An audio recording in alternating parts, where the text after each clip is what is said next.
Welcome to HDTV. You're now rocking with your boy. Now, I watched last night's games. We had a competition between the first game was the Lakers versus who the hell did they play? I forgot who they played that fast. The Miami Heat. That's right. Sorry, y'all. So basically, this is a rematch. Basically, early in the season, if you remember, the Miami Heat won at the end. LeBron had a chance to take the last second shot, but he passed it off to Alex Caruso, who bricked the shot and lost the game. And Caruso got the blame, as always. That's Lebrownies' teammates. They always get the most pressure and they always get the blame. Now, watching this game and everything from the get-go, Andre Drummond was a non-factor personally. I know his stats are going to say he was 12 in rebounds to 15 points, 3 assists, basically doing what Andre Drummond does everywhere else. Like he'll probably have a game that's a monster game when Lebrownies and Cottonelle Davis come back. When they come back, he'll probably show his potential, but he's always done this. But, excuse me, KCP went off. KCP was keeping them in the game in the first half to the second quarter. They did their thing. Montrezl Harrell's energy, as much as you don't like him, he's very intricate to their team and the energy. And to me, I don't understand why he doesn't play more minutes. They always play him like 20 or 25 minutes or less. And it's like, I don't understand. He should be getting about 35, 36 minutes per game. And you basically wouldn't have a problem. He would basically be fine. Now, Wesley Matthews gave you 14 points. Markieff gave you 12. Schroeder gave you 10 plus 14 assists, 6 rebounds, which was key. Dennis Schroeder had a decent game. I know people are going to be like, well, he's not playing to score points. Well, he was facilitating mostly, getting guys their shot in the shot pocket. Ben McLemore played tough, but really didn't put up that many points. Caruso is terrible to me. I would have kept Caruso at the end of the bench, but because Lebrownies is out and Dennis Schroeder is the only point guard, he needed to play. Also, defensively, the Lakers did pretty good. They did okay. To me, their team is fine. Like, Lebrownies always says, people say he never has any good teams. He always has good teams. I was arguing this last night on Casino for Life's Live with LB. Shout out to LB So Wavy. That's my boy there. New York bred. Cool dude. But we was going back and forth because I told him, dude, Lebrownies had help early in his career. He's always had guys that stepped up. Like Pavlovich was on the team for like 4 or 5 years because he stepped up in the clutch and in big games. He played well. And defensively, he was very underrated, along with Ira Newble on the team. So just because you don't know these names, because you're a casual fan, not saying that to LB, I'm talking about the others out there. You are very casual fans. And by the way, please go support Casino for Life. One Crack News and Screen Fiend, he has done a lot to help me out, man, giving me shout outs, allowing me on his platform to spit my knowledge of what I know, and is giving me respect. Shouted out my pops, man. Rest in peace to my pops. That's very intricate to me. I'm a family guy. I'm a guy who, loves respect. I earn it. I don't want it given to me. I want to earn it. To me, if you earn your respect, I don't care how many subscribers I have. All my subscribers, thank you for subscribing to this page. Now, I know I went sidetracked, but like I was explaining, this is a good team. There's nothing wrong with this team. The problem is this team just needs consistency. Now, this shows me with Kuzma out of the lineup, they just need to get rid of Kuzma. Kuzma's going to be that guy who's just going to be laid back. To me, Kuzma need to go somewhere like Houston or Minnesota. somewhere away from all the spotlight where he actually can focus on his game. Because if you watch this game closely, they played better. They played a whole lot better without Kuzma. And honestly, the game was being called kind of fair, except down the stretch, they were giving the Lakers extra calls, even though it's going to show the Lakers only attempted 25 free throws to the Heat's 40. The Heat got the majority of their free throws, people, in the first half and early part of the third quarter. In the late part of the third and the late part of the fourth, that's when the Lakers started getting free throw attempts. And that's why they stayed around mostly, was because of free throw attempts. Now, Miami is dangerous. The Brooklyn Nets, to me, this is not going to be an easy road. Everybody keeps saying, the Brooklyn Nets, this and that. Look, I want to see them go as well, but personally, you guys are sleeping on the Heat. Now, when we look at this, the Heat are in 6th place. They're tied with the Hawks for the fifth seed, and they're a game behind the Hornets. So to me, I really believe the Heat will finish in 4th place before this is all said and done. I believe the Hawks will be in 6th. I believe the Hawks will stay at 5th, and I think the Hornets will drop to 6th. And I believe the Celtics, Knicks, Pacers, and Bulls will play for the play-in game. Those will be the final seeds to play for the play-in game. And I believe, because I think they're doing the 7 and 8. Whoever's in 7th and 8th, they'll battle. They only play one time, so whoever wins that is automatically the 7th seed. The 9th and 10th seed, they're going to play twice. And I think if they split, they have to play a third time, and that team will get the 8th seed.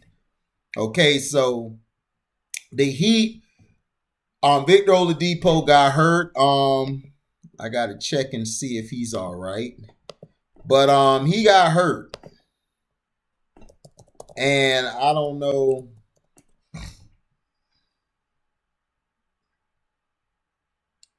Now, the Heat are concerned because he has an ailing knee. So that's the things I talked about with Victor Oladipo. Is that he is a phenomenal player, but he gets hurt too much. Too much. And that's what has derailed his career. He has talent to transcend to a superstar, but because of his frail body, he's a role player. He can't make it. Like, he gets hurt on it was a freakish injury. He went up for a dunk and then he came down, he was hurt. He left the game. But luckily, they still have Ariza. That was a great pickup because he adds veteran leadership and he could guard the wings as well as the post. Andre Iguodala, not the same old Iggy, but he has that smarts up there where he can put guys in position on defense. Jimmy Butler it's all Jimmy Butler. Butler, Hero, Duncan Robinson, Goran Dragic are going to be the guys that have to step up. I think Kendrick Nunn is hurt, I believe.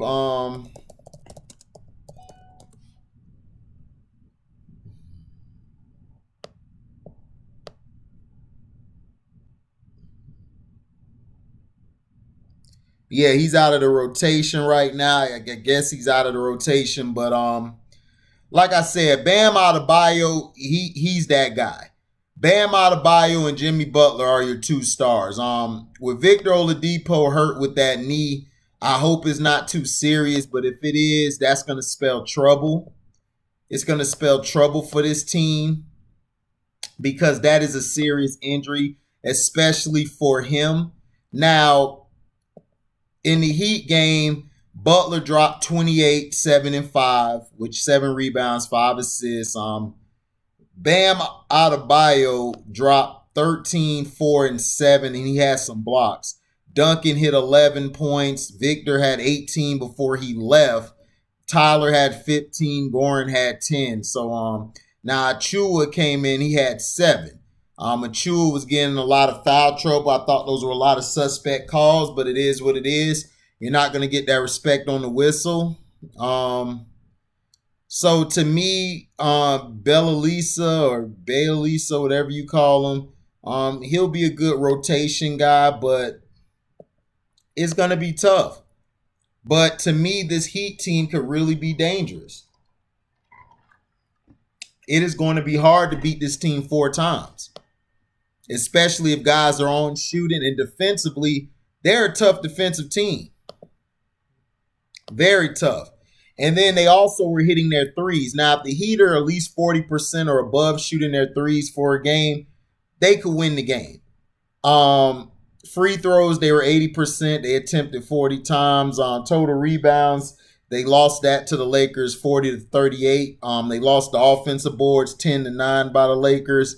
Assists, the Lakers had more, 26-22. The blocks were key. The Heat had 8 to the Lakers 3. The steals, 12-9. Heat had 12. They had 9 turnovers. The Lakers had 22 to the Heat's 20. Points in the paint, they were tied for 36. Fouls, the Heat committed 1 more, which is 25 to their 24. So, like I said, it was a real close game. To me, the refs down the stretch were keeping the Lakers in the game because the Heat were pulling away. They hit some big shots down the stretch. Robinson, Tyler Hero was going off. Goran was attacking the basket. Like I said, this Lakers team, they weren't that good last year. To me, they're not better this year. It's just that because they have Lebrownies and Cottonelle Davis, they're going to try to screw teams out of the game by using the refs. The refs will basically be helping them down the stretch, especially if they're losing. Now, in that game also, the Heat ran a lot of zone man, or man zone, I like to call it. That worked very well, especially against the Lakers, because they didn't have anybody really. They didn't have LeBrownies or Cottonelle, so that helped out a lot. Also, the Heat rotation. If you have a chance, please go back and watch this game. Their rotation is the best I've seen all year defensively. They rotate the players. They rarely leave guys open for a shot. Okay?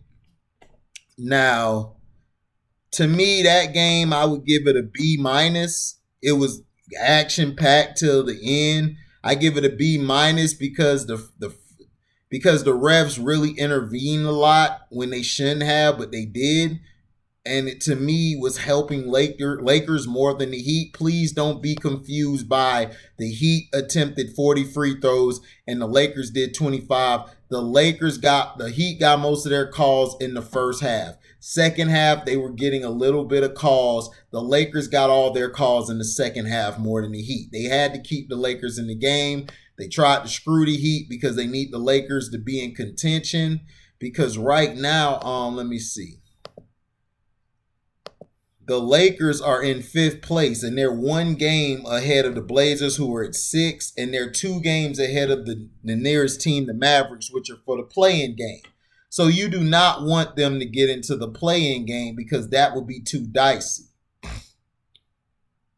Okay, so that's also a thing to keep. And then the rotations. The Lakers, to me, the Lakers are a better team to me without LeBrownies in there because they can actually play defense. They actually run sets. Caruso playing the point, strictly point, he was okay, but KCP was saving him a lot. If KCP didn't have that huge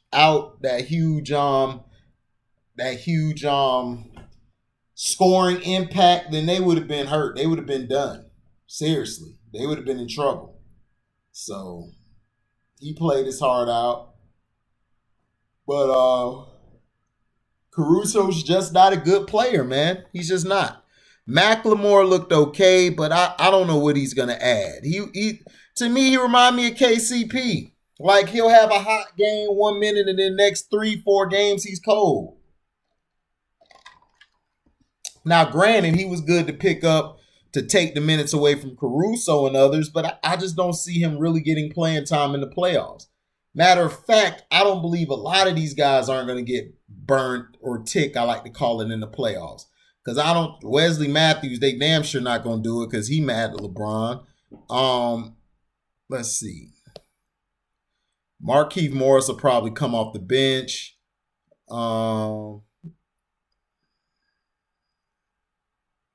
Yeah. But, I mean, The game was a B minus. The Miami Heat are dangerous, especially when Duncan Robinson and Hero get it popping in the middle of the game. Hey, you're in trouble. Now, enough of that game. The next game was the Clippers and the Suns. These two teams do not like each other one bit. It was a fight all the time almost.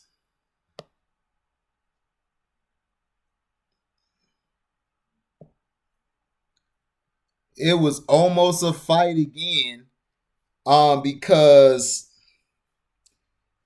Patrick Beverly in the fourth quarter clotheslined Chris Paul. Knocked Chris Paul damn near out.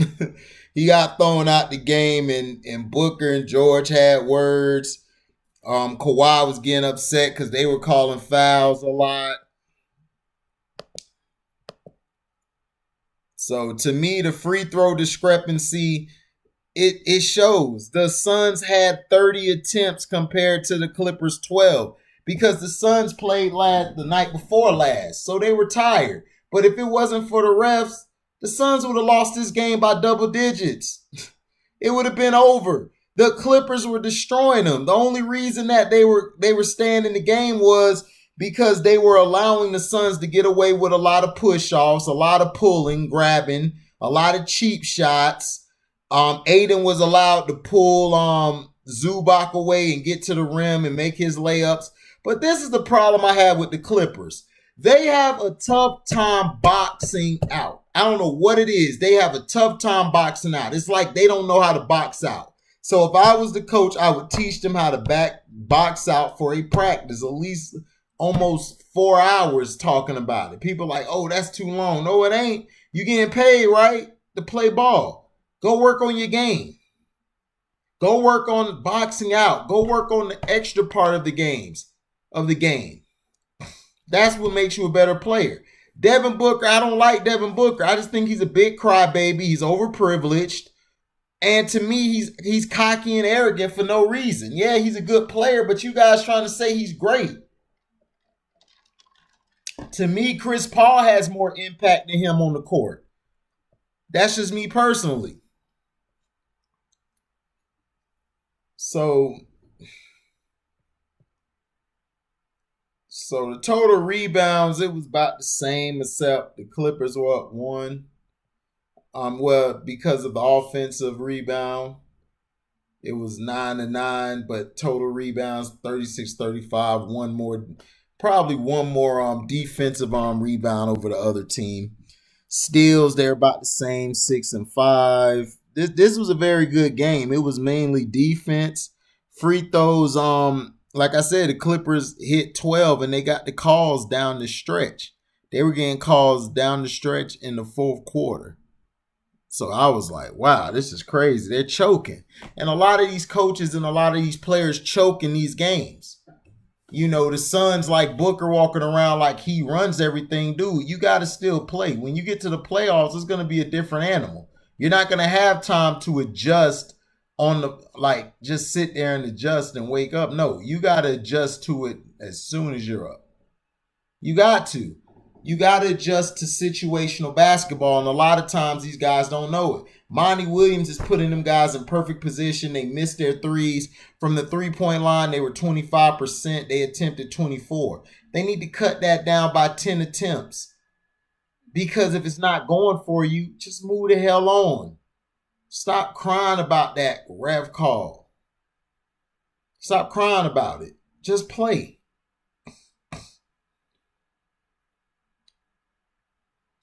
So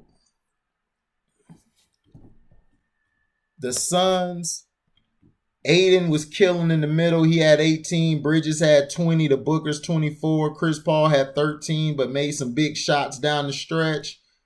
Let's see. Payne did good. Cameron Payne, I like him. He's come a long way since OKC in the Bulls days. Yeah, Leonard was there. Paul George hit 33. Leonard hit 27. Rajon had 15 off the bench. And what Rajon Rondo was doing, Rajon Rondo was controlling the pace of the game. This showed you at the end that I'm sorry. Rondo is a way better floor general than Chris Paul. I said it. You guys are going to hate the video. Y'all going to hate it. Y'all going to dislike. Chris Paul's the better basketball player. But the better floor general is Rajon Rondo. Rondo was putting guys in position. He kept everybody's temperament down. Nobody was feeling like the pressure was on them. They had to take the oath. No, they basically said, basically what I say is Rajon Rondo is a better and has better court vision than Chris Paul. And it's the truth. He showed it with Kawhi and them. Kawhi had a nasty dunk. He boomed it on Aiden. Like, get out my way. I got it on my Instagram. If you want to go check it out, you can check it out. It was nasty. But to me, the Clippers, their key word is they got to close. You have to close. If they close, it's over. It's over. It's done. If they close, it's over. So, to me,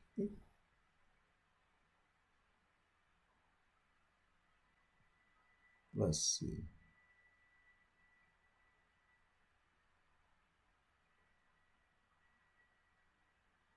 Let's see something.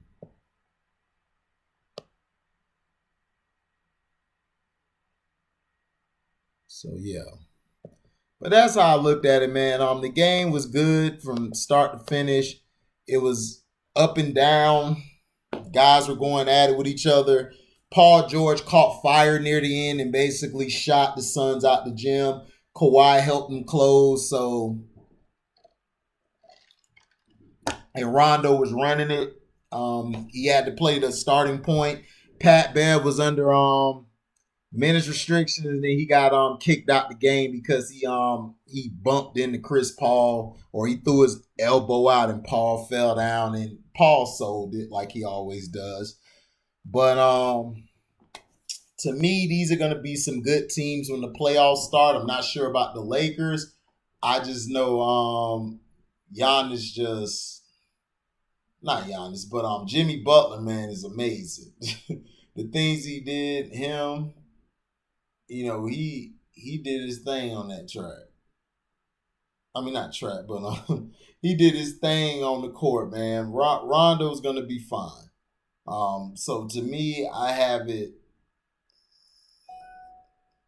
So basically, I have it as Rondo and Tiffany. Excuse me, not Tiffany, but Rondo in his debut, I give him not his debut, but in his third game. Great game. I give this game here an A+. The reason why is because guys were going at it. It felt like a rivalry game. It felt like a playoff game. But the Charles Barkley, look, stop it. The Clippers are contenders. I don't want to hear that pretending crap because you're on the payroll and they told you to say that. Okay? So basically, the Clippers, they have a lot to prove if they can hold 3-1 leads or even hold the lead at all. And down the stretch, they get kind of lazy, lackadaisical, and it's like, man, it's easy to take them off of their level. I mean, it is. It's very tough. So that's how I look at it. But let me know in the comment section, what do you think about the games? I gave the first one a B-. I gave the second one an A+. Thank you for listening. Like, comment, subscribe, share this. Hit the notification bell to select all to receive upcoming notifications. And if you like what you hear, you can donate to the page. You can cash at me at the word welcome, the number 2, and then HDIITV. Thank you for listening, and we out. Daisy! Daisy! Daisy!